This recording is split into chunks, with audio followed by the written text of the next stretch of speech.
This is a production of PBS Charlotte.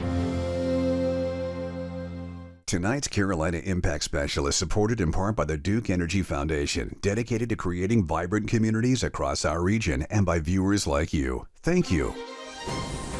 This week on a special Carolina Impact, Stronger Than the Storm, a powerful look at how Western Carolina communities came together in the years since Hurricane Helene came to town. I think it's very important for people to see that we're recovering. Meet the mountain neighbors who are helping each other instead of waiting for help from someone else. We wouldn't know how many volunteers would show up until 9:30, and we'd have anywhere from 100 or 65 or 20 or 2. Hear their stories. I always felt like this place that I called home was immune to disasters. Share their struggles. Great loss. It was people's heart and soul of things they created and made. And feel their strength. It's my home.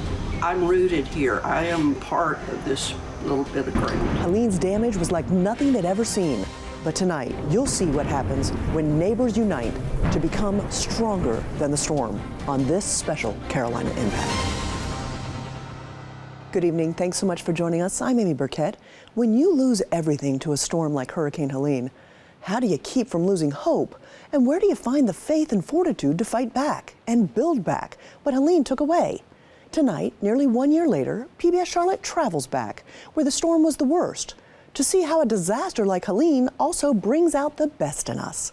Carolina Impact's Jeff Saunier and videographer Russ Hunsinger are in Burnsville with more on rebuilding, reopening, and restoring after Hurricane Helene. Yeah, here in western North Carolina in the mountains, Hurricane Helene, well, it was more than just a storm. It was a life changer. 12,000 were left homeless after Helene, displaced after the storm destroyed their homes. And 200,000 more, well, they had their houses damaged by Helene. But it's not just about the numbers. It's also about the neighbors. Still struggling after the storm, but also stronger than the storm. Well, there's the top of the line there. Sherry Housley reaches above her head to show us where the water rushed in. That's the watermark there on the wall? Yes. And where the water rushed out. Evidently came from this direction and pushed the sliding glass windows out, or sliding glass doors out. Good gosh. Just shoved it out. Like the ebb and flow of an ocean tide, Helene's floodwater swirling inside Sherry's old mountain home. It was as if a vortex or some kind of washing machine churning, because things got shifted from room to room.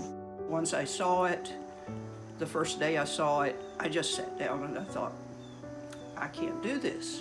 Her family bought this property in 1953. They paid $10 for 2 acres between Crabtree Creek and the Cane Branch River.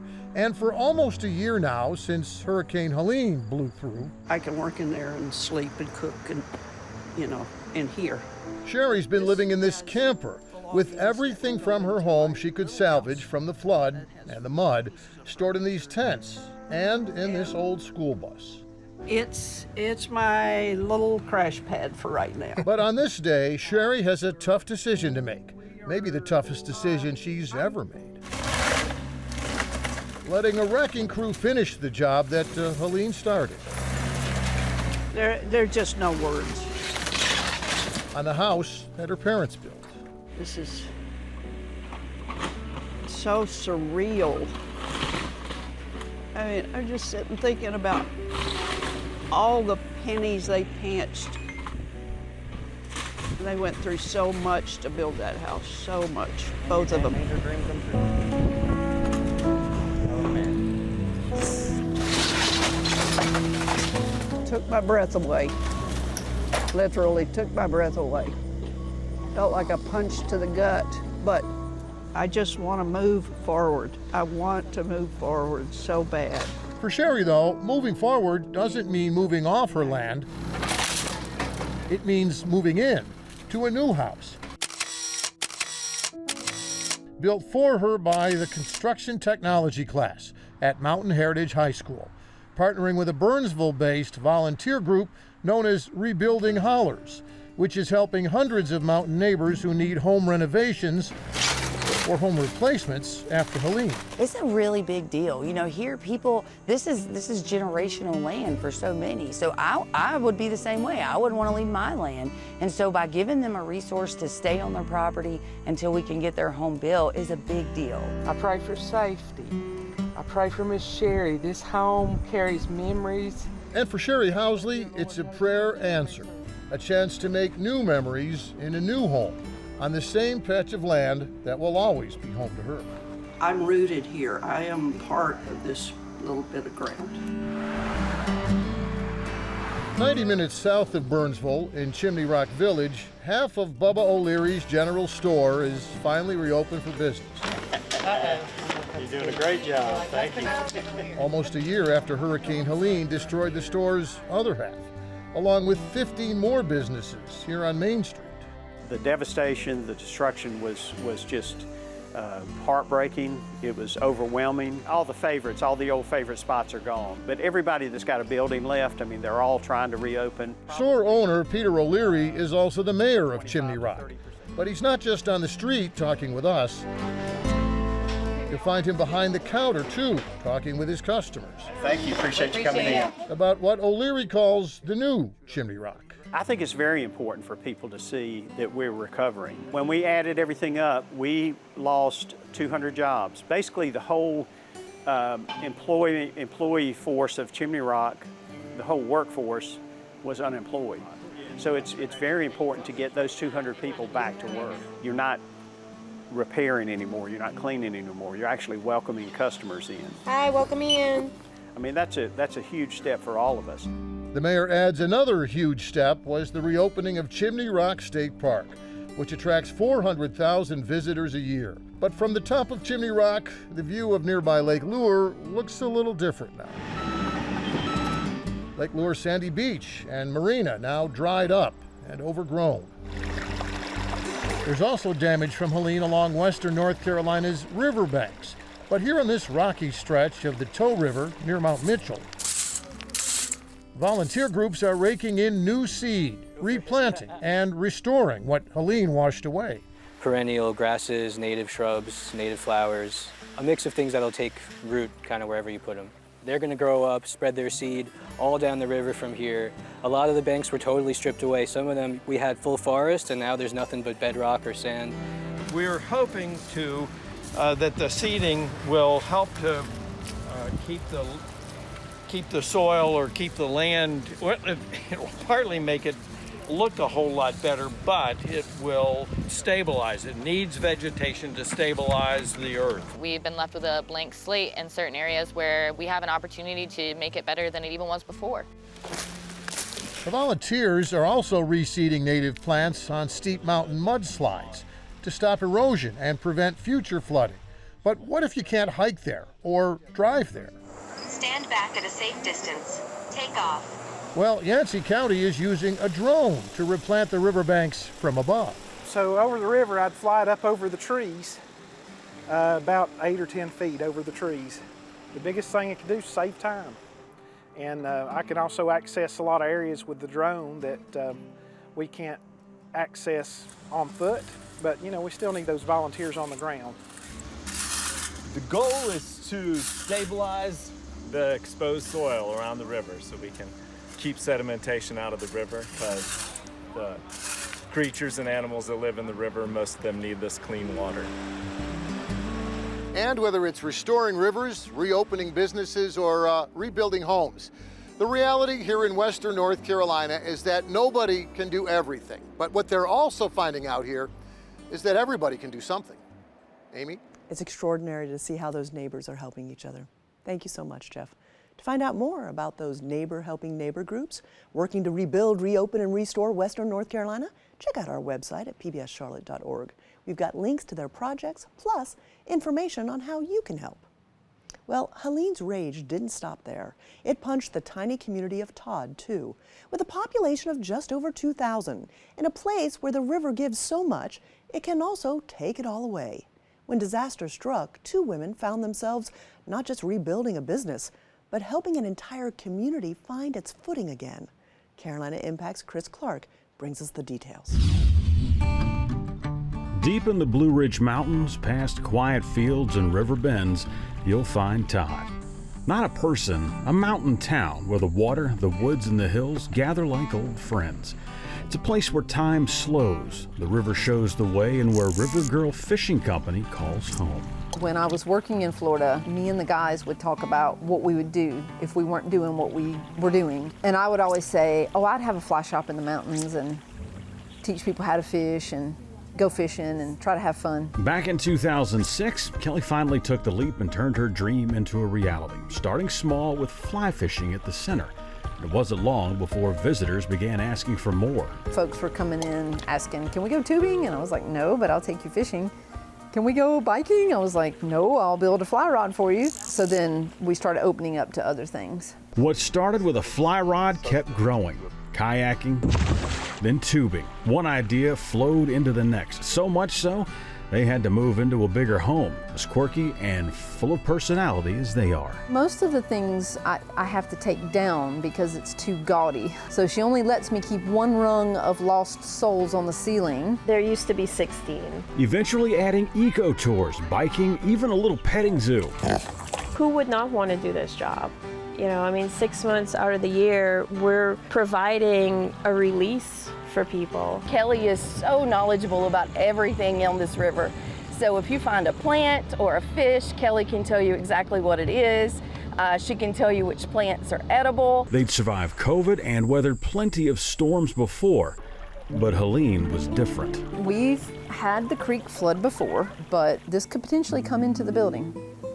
So we took all of our equipment, put it into the warehouse in the backyard, thinking the warehouse would have it contained. And we come down here the next afternoon and the warehouse is gone. Nearly everything they owned, 300 inner tubes, 15 bicycles, numerous kayaks, paddle boats, were all trapped in debris or carried away by the river. But the people of Todd came together, lending hands and hearts to rescue what they could, showing that even in the darkest floods, community runs deep. All of our friends were down there helping us pull out paddles, pull out tubes, anything that was valuable. The support didn't end there. For 19 years, River Girl had run a business, but it was always more than that. Their customers became family, and now that extended family was reaching out to lend a hand. With like phone calls, text messages, email messages, Facebook messages, you know, can you check on so-and-so? Do you need this or that? For the next 3 weeks, they were the command center for relief efforts in the area, with volunteers congregating at their place every morning. We'd have anywhere from 100 or 65 or 20 or 2. And so every day that list of needs would change based on how many volunteers we had showing up. Over the next month, from Todd to Creston, Fleetwood to West Jefferson, the group fixed 30 roads or driveways. They repaired 34 houses and distributed 58 generators. They gave out over 100 heaters and removed 88,000 pounds of trash from the area. And then the magic happens, because we had folks who had purchased boats from us before. They started donating their own boats and their tubes just to help us get through the coming season. When the season opened, they hit the ground running, teaching foster kids to fish through the Mayfly Project, running kayaking and tubing trips, even helping raise money for the Todd Hurricane Relief Fund. And just when it seems they couldn't do any more, they found a way to make the river experience unlike anything else. It came down to the brunch site. The tables are set up in the middle of the river. We were sitting here a moment ago and we thought to ourselves, is there anywhere else in the world right now that people are eating inside a river, like literally sitting in the water? And we figure we're probably the only people in the entire world that are doing this. Business was holding on, but the crowds just weren't the same. Then came the lift, not just for River Girl, but the whole community. North Carolina's First Lady Anna Stein paid a visit, and her message was clear. The mountains are still here, and they still need us. So much of the state and the country came together last fall when Western North Carolina needed us. And now they still need us, just in a different way. So they need us now as much as they ever have. When people heard that call, it gave businesses a huge lift. It wasn't just sales, it was a reminder that people still believe in this place. And looking at what happened, not just as a hardship, but more as a part of the mountain's rhythm, it's carried people forward, helping them endure, adapt, and grow. We live inside our houses, and we rearrange our furniture inside the house sometimes because we get bored with it. And I think Mother Nature just got bored with the furniture outside, and she rearranged it a little bit. In Todd, the river bends, the hills rise, and life carries on. For river girl fishing, the currents haven't pulled them under. It's carried them forward, and their story keeps on flowing. For Carolina Impact, I'm Chris Clark. What an amazing story of a beautiful river. Thank you, Chris. Well, they're not back to last year's numbers just yet, but the trend is headed in the right direction.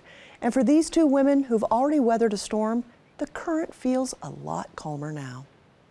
Well, Helene isolated communities and cut off basic needs like communication, electricity, and clean water. There were over 1,400 landslides and widespread damage to homes, roads, and bridges. Carolina Impact's Jason Turzis joins us now with an area nonprofit that helped meet one of the most urgent needs. Well, what is it about human nature? Well, for the most part, we're looking out for ourselves, our families, our careers, and our day-to-day lives. But when disaster strikes, true humanity shines through. People going out of their way to help complete strangers. For one Boone-based nonprofit, helping strangers in times of need with one of life's most precious commodities serves as its core mission. Oh my God, it's moved. It's gone. It's gone. On the day after Hurricane Helene, Ricky Ward got his first glimpse of what was left of his home. Coming up, I saw the house was turned sideways and I already knew something was very wrong. And I got emotional. It's gone. Oh my God, it's gone. Ricky calling out for his dogs, who were still inside, and fortunately, still okay. Willie! Willie! I see you, Willie. I see you. I see you, Embers. Ah! A mudslide had taken out his home. The sunroom was way down there in the woods. Insurance said it was mud, so they didn't help us. Ricky reached out to Boone-based nonprofit Wine to Water. They were immediate. It was like the next week they were out here. He was provided with a tiny home, just enough room for himself, his two young kids, and his dogs. Big blessing from Wine to Water. I feel like I'm forever indebted. Working with area partners to supply nearly 50 tiny homes in Helene's aftermath is just one small part of the Wine to Water story. We're an organization that helps get people clean drinking water all over the world. In 2003, Doc Henley was finishing up his college degree, working as a bartender to help pay the bills, and not quite sure which direction his life was headed. I got to a point in my life where I had to choose myself, which wasn't working out so well, or love and service of others, which is what my dad tried to teach me as a pastor all growing up. The biblical term, water to wine, which refers to the first miracle performed by Jesus, was stuck in Doc's head. He then flipped around the words. So I just went and wrote in something like in Google, like water issues or water problems, and what filled that computer screen up that night is what changed the whole course of my life. What Doc saw were people around the world without clean drinking water. I had no idea that there was a global water crisis. I had no idea that over 1 billion people with a B lack access to safe drinking water in the world. Everybody deserves to have clean water. That shouldn't be a problem. It's like, what do you mean you can't turn the tap on and get clean drinking water? And I remember being like, you know, I've got to do something about this. 6 months later, August of 2004, I quit my bar job and moved to Sudan. Doc began installing water systems, leading efforts to dig, repair, and sanitize drinking wells in the world's most underserved areas. We often are working in the most remote locations around the world. Today, Wine to Water employs 120 people worldwide, but never did they think the need for their services would come right in their own backyard. The initial thought I had was just kind of, wow, what just happened? I always felt like this place that I called home was immune to disasters. With no cell service and roads everywhere blocked, Wine to Water employees and over 1,000 volunteers distributed 1.2 million pounds of emergency supplies and over 400,000 gallons of clean water. We went through like hundreds of thousands, millions of bottles of water in the first few days just to get people water. Just the response, just seeing it gave hope. As soon as we're able to, we'll switch to a longer solution to where they can go right to the creek and get water if they can. So that we have a filter. We make this filter right here. I wouldn't drink this. Nobody would drink this. I wouldn't give this to my kids, but I'll drink that. And I'd give it to my kids. I trust it. I drink it all over the world. So,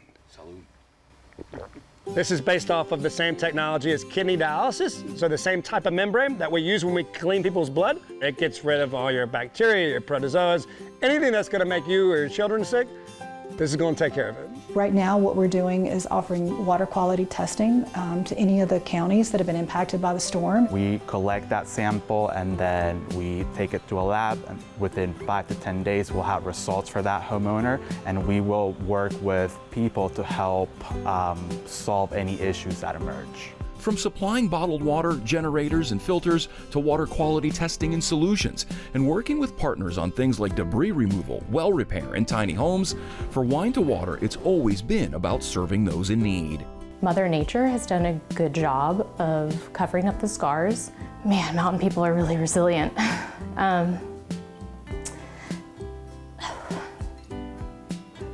Makes me emotional to think about, because as terrible and awful as it was, it also was a beautiful thing, not just for me, but our own community, to see people rallying together, and it was a beautiful thing to watch happen afterwards, after the disaster. That's some pretty amazing technology. Yeah. Jason, what else can you tell us about Ricky and how he's doing? Well, first of all, he's got a great attitude about all this, which I think really goes a long way. But that tiny home he's sharing with his kids, it's a short-term solution. People are chipping in to help him get a full-size home back on that lot, which should be happening soon. And because so many people have helped him, Ricky is paying it forward. He has his commercial driver's license and went out to California as a volunteer with Wine to Water to help distribute water after the LA wildfires earlier this year. So he's like, so many people have been helpful to him. He wants to help others now, and it's just so nice to see that humanity and people trying to help others. In horrible situations, the best of us comes out. Thank you, Jason. Mm-hmm. Asheville's River Arts District has always been a place where creativity flows as strong as the French Broad River. When Hurricane Helene tore through, it damaged nearly 80%. Carolina Impact's Dara Khalid and videographer Russ Hunsinger explore how the marketplace and makers work together to rebuild. It's nearly dark inside as construction workers smooth out the drywall under the beams of their portable lights. Today, the electrician is finishing up a lot of the last-minute detail because there was a lot of detail for him to work on.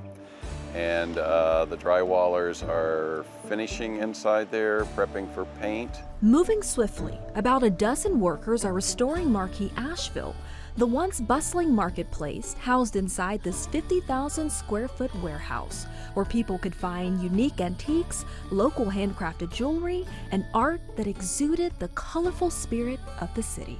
Marquee was basically birthed as a place of creative community, having a marketplace of variety, things that are just kind of like over the top, things that you wouldn't see very many places.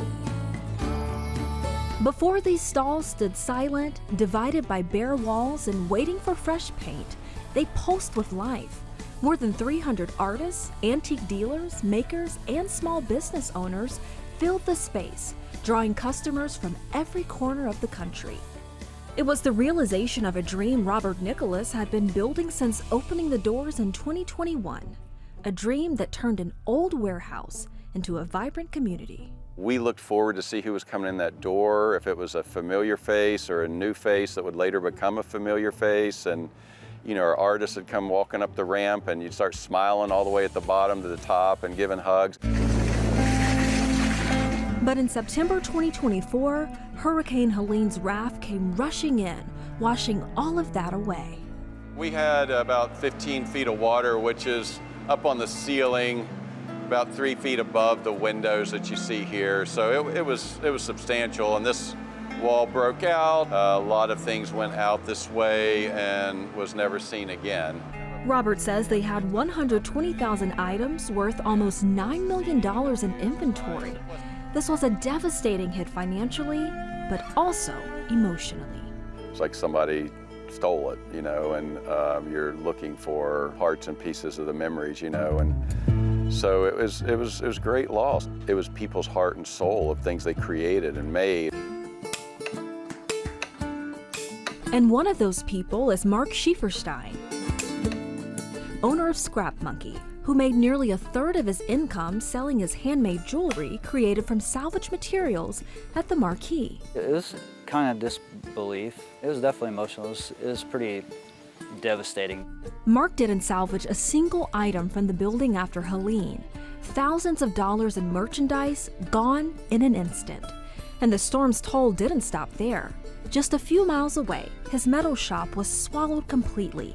Yet, even in the face of such loss, Mark is determined to rebuild, proving that while the waters rose, his resolve runs deeper.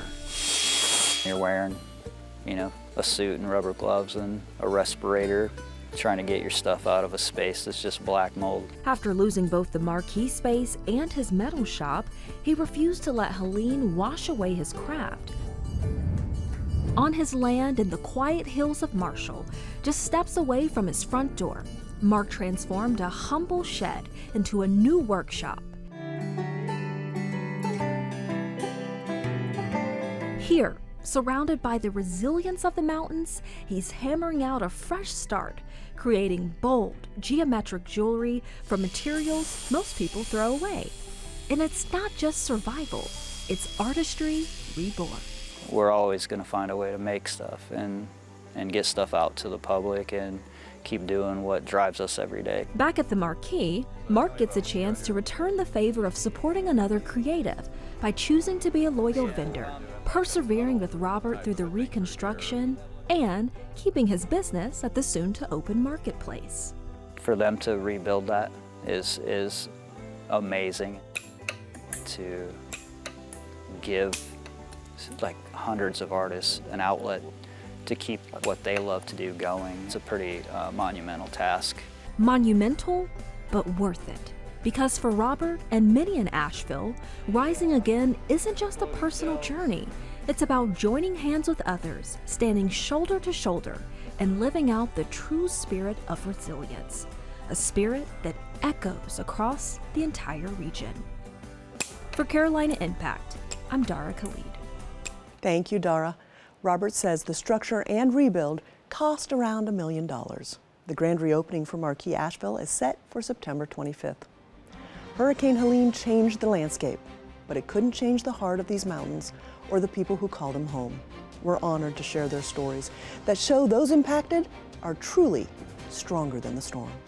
Thanks so much for joining us for this Carolina Impact special. Good night, my friends. Tonight's Carolina Impact Special is supported in part by the Duke Energy Foundation, dedicated to creating vibrant communities across our region, and by viewers like you. Thank you. A production of PBS Charlotte.